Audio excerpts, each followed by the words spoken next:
واقعہ سلطان صلاح الدین ایوبی قسط نمبر 220 اپنا اسلامک اسٹوڈیو۔ میرے دوست جوردیک نے کہا، تمہارے ایک افسر کا قتل کوئی بڑی بات نہیں۔ تم صلاح الدین ایوبی کو قتل کرانے کی کتنی بار کوشش کر چکے ہو۔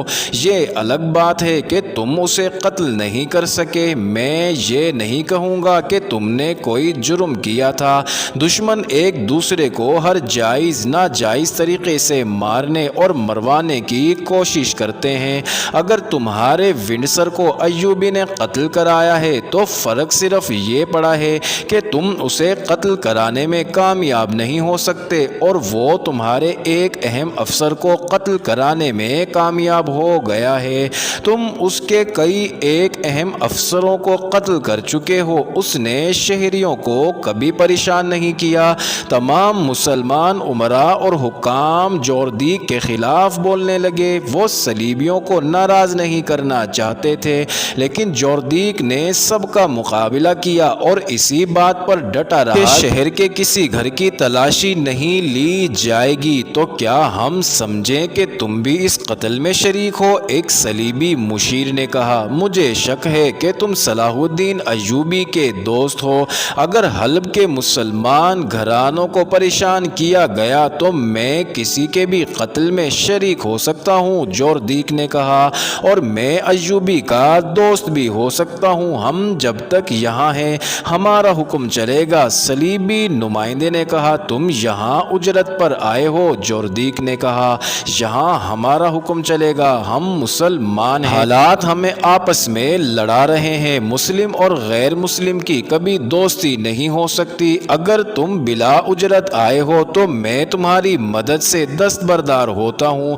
میں قلعہ داری کے عہدے سے بھی دستبردار ہوتا ہوں اور میں تم سب کو بھی یہ بتا دینا چاہتا ہوں کہ میری قوم کے کسی ایک بھی بے گناہ فرد کو تکلیف دی گئی تو میں انتقام لوں گا۔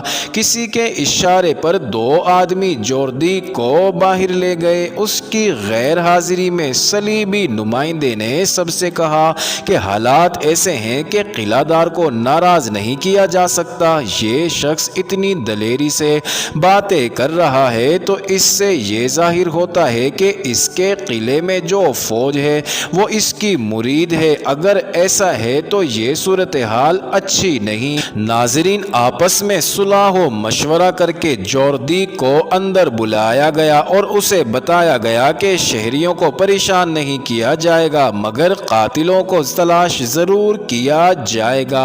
جوردیک نے کہا کہ وہ 3-4 دن وہیں رہے گا۔ 3-4 دنوں بعد جوردیک حلب سے روانہ ہوا۔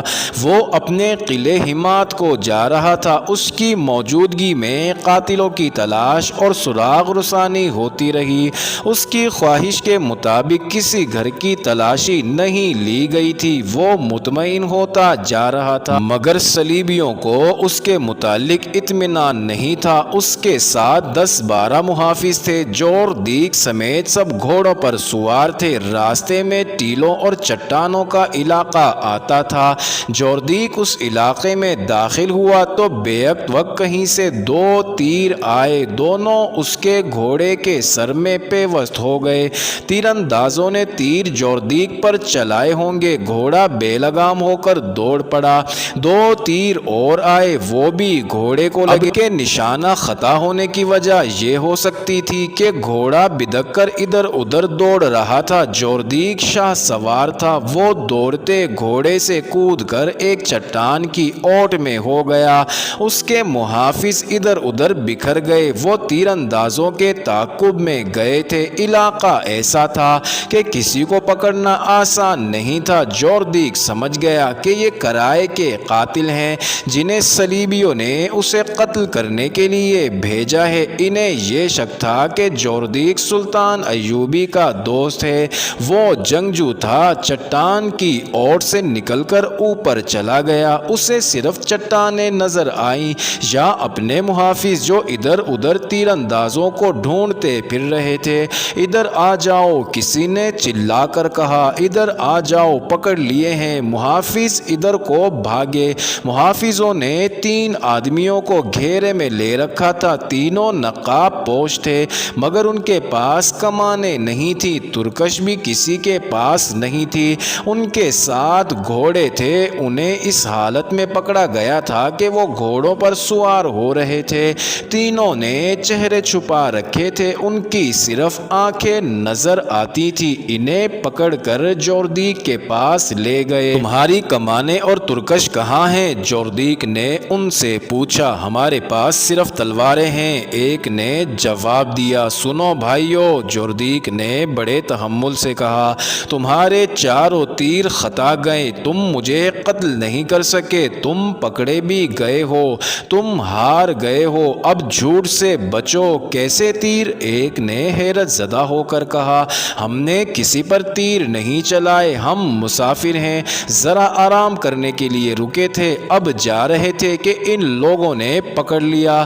ناظرین، جوردیک ہنس پڑا اور جواب دینے والے نقاب پوش سے کہنے لگا، میں تمہیں اپنا دشمن نہیں سمجھتا، اگر ایسا ہوتا تو اب تک میں تم تینوں کی گردنیں اڑا چکا ہوتا۔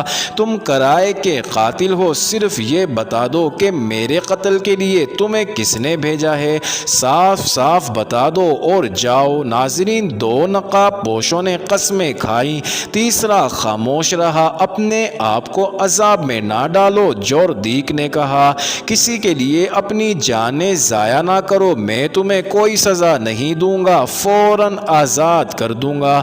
نقاب پوشوں نے پھر پسو پیش کی، ان کے نقاب اتار دو۔ جوردیک نے اپنے محافظوں سے کہا، ان سے تلواریں لے لو۔ ناظرین، دو نقاب پوشوں نے نیاموں سے تلواریں نکال لیں اور پھرتی سے پیچھے ہٹ گئے۔ تیسرا نقاب پوش ان دونوں کے پیچھے ہو گیا، اس کے پاس تلوار نہیں تھی۔ جوردیک نے قہقہ لگا کر کہا، کیا تم اتنے سارے محافظوں کا مقابلہ کر سکو گے جبکہ تمہارے تیسرے ساتھی کے پاس تلوار ہی نہیں ہے؟ میں تمہیں ایک اور موقع دیتا ہوں، میں نے ابھی اپنے محافظوں کو حکم نہیں دیا کہ وہ تمہاری بوٹیاں اڑا دیں۔ محافظوں نے ان کے گرد گھیرا ڈال لیا تھا، اور میں تمہیں آخری بار کہتا ہوں کہ ہم میں سے کسی نے تیر نہیں چلائے۔ ایک نقاب پوش نے کہا، محافظوں کا کمانڈر ان تینوں کے پیچھے کھڑا تھا، اسے جانے کس طرح کچھ شک ہوا۔ اس نے اس تیسرے نقاب پوش جس کے پاس تلوار نہیں تھی اس کا چوغا اوپر سے کھینچا تو اس کے سر کا حصہ پیچھے کو ہو گیا، اس نے اس کا نقاب بھی نوچ لیا، اور جب چہرہ بے نقاب ہوا تو سب یہ دیکھ کر حیران رہ گئے کہ وہ ایک خوبصورت لڑکی تھی۔ ناظرین، جوردیک نے کہا کہ اسے اس کے پاس لایا جائے۔ دونوں نقاب پوشوں نے حیران کن پھرتی سے پیچھے کو مڑ کر لڑکی کو پکڑنے والے محافظ کے سینے میں تلواریں رکھ دی۔ ایک نے للکار کر کہا، جب تک ہمیں پوری بات نہیں بتاؤ گے اور ہماری نہیں سنو گے، اس لڑکی کو ہاتھ نہیں لگا سکو گے۔ ہم جانتے ہیں ہمیں تمہارے ہاتھوں مرنا ہے، لیکن ہم ان میں سے آدھے محافظوں کو مار کر مریں گے، تمہیں یہ لڑکی زندہ نہیں مل سکتی۔ ناظرین، جوردیک ایک ٹھنڈے مزاج کا آدمی معلوم ہوتا تھا، اس نے محافظوں کو پیچھے ہٹا دیا اور نقاب پوشوں سے کہا، تم مجھ سے اور کیا بات سننا چاہتے ہو؟ بات اتنی سی ہے کہ تم قرائے کے قاتل ہو اور یہ لڑکی تمہیں انعام کے طور پر ملی ہے۔ دونوں باتیں غلط ہیں، ایک نقاب پوش نے کہا۔ ایک صلیبی حاکم اور ایک جاسوس صلیبی لڑکی کو قتل کرنا گناہ نہیں، یہ ہماری بدقسمتی ہے کہ ہم فرار میں پکڑے گئے ہیں، لیکن ہم خوش ہیں کہ ہم نے اپنا فرض ادا کر دیا ہے۔ یہ لڑکی مسلمان ہے، مظلوم ہے، اسے ہم صلیبیوں کے پنجے سے چھڑا کر لا رہے ہیں اور دمشق جا رہے ہیں۔ کیا ونڈسر اور صلیبی لڑکی کو تم نے قتل کیا ہے؟ جوردیک نے پوچھا۔ ہاں، ایک نقاب پوش نے جواب دیا، ہم نے ان دونوں کو قتل کیا ہے۔ اور کیا تم نے مجھ پر اس لیے تیر چلائے ہیں کہ ہم صلاح الدین ایوبی کے دشمن ہیں؟ جوردیک نے پوچھا۔ ہم اچھی طرح جانتے ہیں کہ تم صلاح الدین ایوبی کے دشمن ہو، لیکن تمہیں قتل کرنے کی کوئی ضرورت نہیں، اللہ ہمارے ساتھ ہے، اس کی مدد سے ہم بہت جلد تم سے ہتھیار ڈلوا کر تمہیں تمہاری فوج سمیت اپنا قیدی بنا لیں گے۔ سلطان صلاح الدین ایوبی حسن بن صبا اور شیخ سنان کے جیسا نہیں، وہ للکار کر لڑا کرتا ہے، چوروں کی طرح قتل نہیں کرایا کرتا۔ ونڈسر اور لڑکی کا قتل ہمارا ذاتی فعل تھا، حالات کا تقاضا تھا کہ وہ قتل کر دیے جائیں، ہم نے قتل کا ارتکاب کیا۔ یہ سلطان ایوبی کا حکم اور منشا نہیں تھی، اس نے جوردی کے گھوڑے کی طرف دیکھا جو کچھ دور مرا پڑا تھا۔ معزز ناظرین، یہ انٹرسٹنگ ویڈیو جاری ہے، اگلی انٹرسٹنگ ویڈیو دیکھنے کے لیے 221 نمبر ایپیسوڈ دیکھیے۔